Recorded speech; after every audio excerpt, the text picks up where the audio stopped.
Dr. Mary Neal is an orthopedic surgeon who shares her medical practice and her love for outdoor adventure with her husband, Bill. In 1999, they planned an adventure that took Mary on a spiritual journey few have taken and returned to talk about. My husband and I really enjoy kayaking. We enjoy traveling. We speak Spanish. We've traveled internationally a number of times.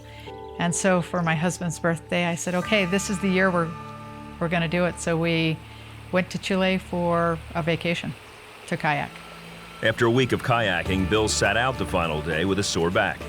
Mary and the rest of their group kayaked through a treacherous stretch of the river. This is a section of river that's very well known for its waterfalls. These are drops of 10 to 15 feet, 20 feet maybe, which for an experienced kayaker is not a crazy thing.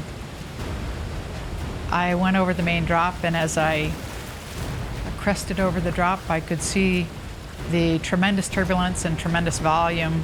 And as I hit the bottom of the drop, the front end of my boat became pinned. I and my boat were immediately and completely submerged. The volume and force of the water was such that I was absolutely pressed to the front deck of the boat. And I couldn't move my arms even back far enough to reach my spray skirt, let alone push myself out. Mary was stuck. The only thing she could do was pray. I very sincerely asked that God's will be done, and I meant it. I didn't say, oh, please come and save me.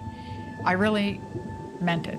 I asked for God's will to be done, and at the moment I asked that, I was overcome by a very physical sensation of being held and comforted and reassured that everything was fine, that my husband would be fine, my 4 young children would be fine, regardless of whether I lived or died. And I believe that Christ was holding me when I was still in the boat and was the one reassuring me. After several minutes of searching, the group leaders realized Mary was trapped under the falls. They came out on the rocks and they kept trying to get to the boat, but the force and the volume of the water was such that they just kept being flushed through. I mean, they just couldn't get to me. At one point, they sort of recognized that it was really turning into body recovery, not so much of a rescue. My body was being sucked over the front deck.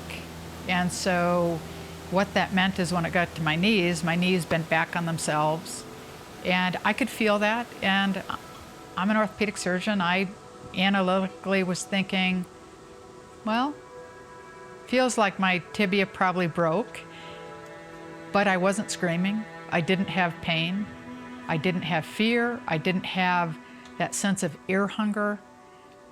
I know I've been underwater too long to be alive, yet I feel more alive than I've ever felt. And this is more real than anything I've ever experienced.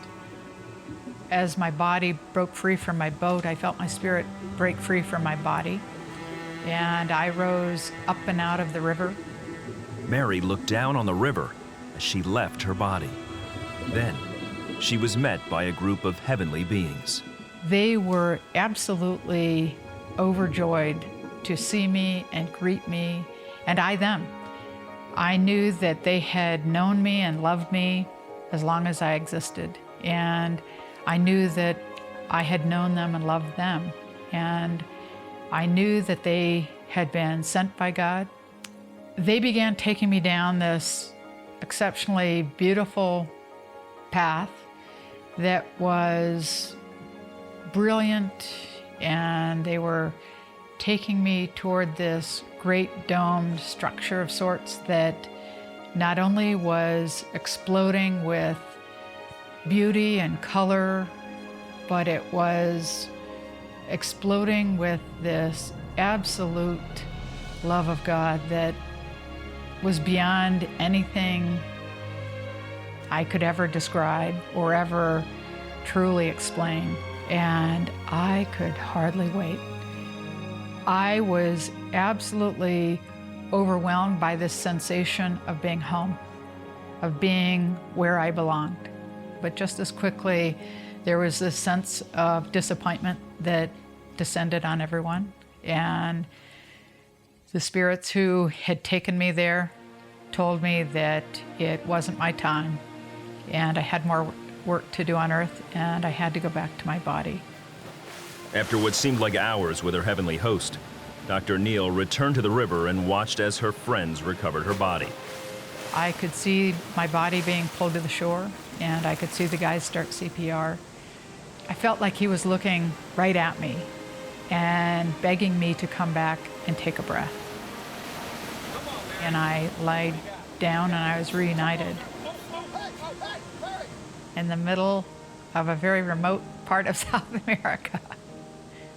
Dr. Neal had been gone for over 15 minutes, perhaps as long as 25.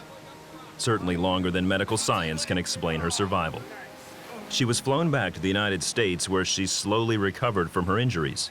In her book, To Heaven and Back, she talks about how the reality of God's love has changed her for eternity. All of the promises of God are true. God loves each and every one of us and really is there and is working in each and every one of our lives. That love is everything. If we truly could accept that, I mean, it changes everything. It changes the way you view every moment of every day. The fact that there really is life after death profoundly changes the way you approach every moment.